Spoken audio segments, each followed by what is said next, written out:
대단히 반갑습니다. 글 읽는 자한영TV 이종수입니다. 이번 시간은 전 13번째 시간으로 초배지라는 수필을 읽어드리겠습니다. 초배지. 우마루네. 시어머니가 화장대 앞에서 당신의 얼굴을 물끄러미 들여다본다.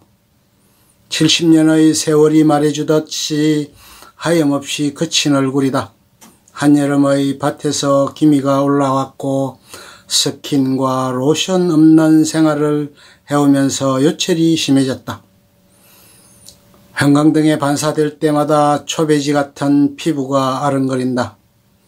초배지는 초배할 때 사용되는 종이다. 초배가 정식으로 도배하는 정배전의 애벌 도배라면 초배지는 애벌 벽지다. 초배지의 특성상 보이지 않는 장소에 작업하기 때문에 벽지보다 허름한 신문지나 부직포가 사용된다. 그러나 아무리 허름한 종이여도 초배하지 않는 벽은 매끄럽지 않고 벽지가 쉽게 떨어진다. 외유내강이라는 한자 성어처럼 외부가 말끔하기 위해서 초배지가 내부에서 단단하게 받쳐줘야 하는 것이다. 몇 년 전 신혼집을 마련했을 때 시어머니가 손수 초배지를 붙여주었다. 기존의 벽지를 뜯었더니 원래 그런 색이었는지 변색되었는지 누런 초배지가 나왔다. 시어머니는 그것을 100리터짜리 쓰레기 봉투에 버리고 콘센트 뚜껑을 떼었다. 시어머니는 벽의 구멍을 메운 뒤에 당신의 몸보다 큰 초배지를 붙이기 시작했다. 어차피 벽지로 덮을 것이어서 대충 붙여도 된다고 생각했지만 시어머니는 고개를 저었다. 볼품없어 보여도 도배에서 가장 중요한 작업이 바로 초배라는 것이다. 7남매 중 막내로 태어나서 실크 벽지같이 곱게 자랐던 시어머니는 몇십 년의 세월 동안 초배지 마냥 거칠어졌다. 세월의 풍파에 실크 벽지가 떼어지고 초배지가 날 것 그대로 드러난 것이다. 그러나 시어머니는 절망하지 않고 당신의 삶을 억척스럽게 살아왔다.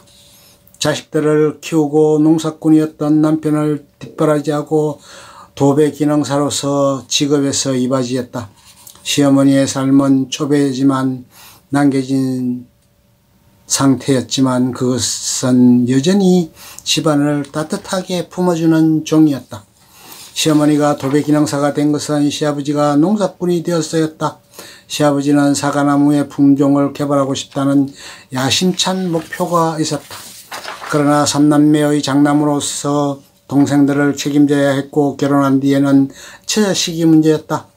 어느 날 시어머니는 복지관의 도배 프로그램을 등록하고 이제부터 당신이 일하겠다고 통보했다. 자격증을 취득하고 나서는 동기생들과 전국을 돌아다니면서 철야 작업까지 마다하지 않았다. 시아버지가 다쳤을 때나 농번기일 때 이전에 그랬듯이 시아버지의 역할을 다시 넘겨받기도 했다. 생계가 안정되었을 때 둘째 아들인 내 남편이 친구와 수제 버거집을 열었다. 시어머니의 적금과 친구 부모님의 노후자금을 보탰지만 그것은 1년 만에 망했다. 친구는 많은 양의 수면제를 먹었고 남편은 골방으로 틀어박혔다. 걱정이 이만저만이 아니었겠지만 시어머니는 질책도 재촉도 없이 기다렸다. 하루 세 끼의 밥을 닫힌 방문 앞에 놓아주는 사이 시어머니의 마음은 한 겹 두 겹 생채기가 나면서 벗겨졌으리라. 남편은 1년 만에 바깥으로 나왔고 지금은 건강한 회사원으로서 시어머니의 다친 마음을 다독이고 있다. 초배지는 도배지 중에서 가장 많은 역할을 수행한다. 벽지가 표면적인 미를 담당한다면 초배지는 실제적인 기능을 담당하기 때문이다. 벽지가 떨어지지 않도록 잡아주고 요철을 메워주고 방습과 단열을 도맡아 하는 도배지 어쩌면 시어머니의 삶을 그것과 비길 수 있으리라. 몇 달 전 시어머니가 유방암에 걸리고 나서 집안은 초배지가 떼어진 벽처럼 곳곳에서 하자가 두드러졌다. 시아버지는 농사를 계속할 수 없어서 밭의 일부를 팔았고 남편은 입맛을 잃었다. 나는 나대로 집안의 들보가 내려앉은 것 같아서 불안했다. 시어머니가 많은 역할을 맡고 있다고 생각했지만 시어머니는 내 생각보다 더 세세한 부분까지 맡고 있었다. 나는 병실을 드나들면서 시어머니의 상태를 살폈다. 만약 나나 남편이 환자였다면 시어머니는 초배지처럼 바깥으로 드러나지 않지만 당사자에게 필요한 무엇인가를 해주었을 것이다. 그러나 나는 과일을 사다 주거나 마실 물을 떠다 주는 것처럼 바깥으로 드러나는 시중밖에 들어주지 못했다. 벽지 아래의 초배지처럼 내색하지 않은 시어머니에게 감사하고 죄송한 마음이다. 언제나 뒤에서 당신의 삶으로서 묵묵히 삶의 교훈을 가르쳐주는 시어머니에게 나는 초배지의 의미를 새긴다. 시어머니는 좋아하는 과일을 물으면 과일 같은 것은 사오지 않아도 된다고 거절한다. 친구들이 오기로 했다면서 며느리를 조금이라도 빨리 돌려보내려고 하기도 한다. 가끔 나와 가까워지려고 하지 않는 시어머니에게 서운할 때도 있지만 그렇다고 마음을 모르는 것은 아니다. 시어머니는 누구보다 나와 가까워지고 싶지만 부담될까봐 자꾸만 사랑을 가슴으로 삼키는 것이다.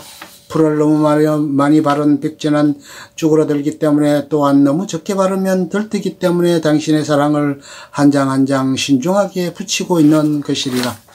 벽지를 제거할 때 가장 마지막까지 남아있는 종이이자 도배할 때 가장 먼저 붙이는 종이가 초배지다. 초배지는 도배에서 호의사이자 선구자다. 기존의 벽지를 제거할 때 끝까지 자신의 자리를 지키고 도배할 때 거친 시멘트 벽을 맨몸으로 막아선다. 시어머니를 포함해서 모든 어머니가 들어가는 존재들은 살아있는 초배지가 아닐까. 시어머니, 작은어머니, 큰어머니, 어머니라고 불러왔지만 어머니라고 인식하지 못했던 세상의 수많은 어머니들을 하나하나 불러본다. 특정 분야에서 바탕이 되는 사람들을 어머니라고 부르기도 한다. 어머니는 그 분야에 들어서는 사람들을 키워주고 사랑으로 가르치는 근본이다. 무심하게 발음했던 어머니라는 단어를 다시 한번 되새기면서 초배지 같은 시어머니의 얼굴을 더듬어 본다. 우리 집안의 보이지 않는 장소에서 남노를 덮어오고 자식과 남편의 실패와 상처를 보듬어 주었던 고단한 세월이 피부로 느껴진다. 시아버지가 젊은 시절의 목표를 이룰 수 있도록 뒷받침해주고 남편이 삶을 잃어버리고 싶을 정도로 절망했을 때 꿋꿋이 기다려주었던 시어머니, 초배지의 역할을 해주었던 시어머니가 있어서 말끔하게 도배된 집안도 존재할 수 있었던 것 같다. 부직포 위에 올리는 실크 벽지처럼 시어머니의 거친 손을 내 부드러운 손으로 정비해주고 싶은 마음이다. 이번에는 내가 시어머니의 뒤로 다가가서 시어머니의 손에 내 손을 포갠다. 시어머니가 바깥으로부터 우리 가족을 지켜주었다면 나는 집안에서 일어나는 모든 일로부터 시어머니의 수고를 들어주어야지. 거울에 비치는 시어머니의 얼굴이 일순간 환해진다. 시어머니의 미소에 내 미소를 한 움큼 보태본다. 끝. 좋으면 좋아요, 구독, 알림 설정 눌러주세요. 감사합니다.